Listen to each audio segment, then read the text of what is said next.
ఇదివరకు ఈ సాఫ్ట్‌వేర్ కంపెనీలకు సంబంధించి అప్పుడే పుట్టిన వాటికి ఇచ్చారు అన్నటువంటిది మొన్న ఈ మధ్యన ఏదో 99 పైసలకి ల్యాండ్ గురించొస్తే, దమ్ముంటే నిరూపించండన్నారు. మీరు ఆ జీవో చూపించండని వీళ్ళు అడుగుతున్నారు. అది నడుస్తోంది. ఇప్పుడు కొత్తగా వచ్చినటువంటి అంశం ఏంటంటే, క్వాంటమ్ కంపెనీలు గూడా అట్లాగా సృష్టించినయ్యే అన్నటువంటిది సాక్షి రాసుకొచ్చినటువంటి ఒక వార్త.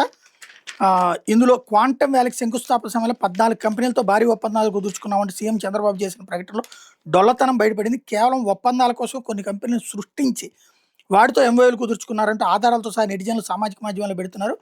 ఒప్పందాలు కుదుర్చుకున్న 14 కంపెనీలు 3 కంపెనీలు డిసెంబర్ జనవరి నెలల్లోనే ఏర్పాటయ్యాయని, మరో 2 కంపెనీల అడ్రస్లు ఎంత వెతికినా దొరకడం లేదని విమర్శిస్తున్నారు.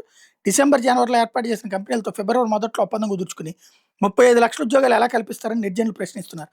చంద్రబాబు ప్రభుత్వం ఒప్పందం చేసుకున్న వాటిలో ఐక్యూ లీప్ అనే కంపెనీ డిసెంబర్లో ప్రారంభమైంది. ఈ కంపెనీలో 3 ఉద్యోగులే ఉన్నారు. ఫోటాన్ కోర్ సిస్టమ్స్ అనే కంపెనీ 10 లక్షల మూలధనంతో జనవరి 12 ఏర్పడింది. ఇక ట్రైక్వాంటా అనే కంపెనీ కూడా నెలల వ్యవధిలోనే ఏర్పడింది.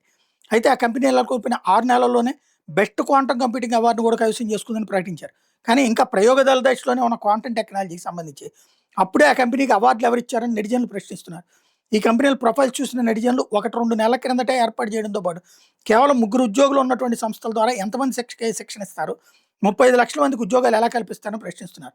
ఎప్పట్లాగానే క్వాంటమ్ వ్యాలీకి శంకుస్థాపన పేరుతో గ్రాఫిక్ డిజైన్స్ విడుదల చేసి చంద్రబాబు సర్కార్ భారీ ప్రచారం చేసుకుని 9,000 కోట్లతో 80 లక్షల చదరపు అడుగుల విస్తీర్ణంలో ఐకానిక్ భవనాలంటూ గ్రాఫిక్స్ సినిమా చూపించింది. వాస్తవంగా చూస్తే ఒప్పందానికి 1-2 నెలల ముందు పుట్టిన 3 కంపెనీలు, అడ్రస్ దొరకని మరొక 2 కంపెనీలతో పాటు SRM University, Boson Q Psi, IQLeap, Cubic Force, Quantum Focus Labs వంటి లోకల్ సంస్థలతో ఒప్పందాలు చేసుకుని ఈ రంగంలో భారీ పెట్టుబడులు వచ్చినట్టు ప్రచారం చేసుకోవడం మీద నెటిజన్లు పెద్ద ఎత్తున విమర్శలు చేస్తున్నారు అన్నట్టు హైలైట్ చేశారు.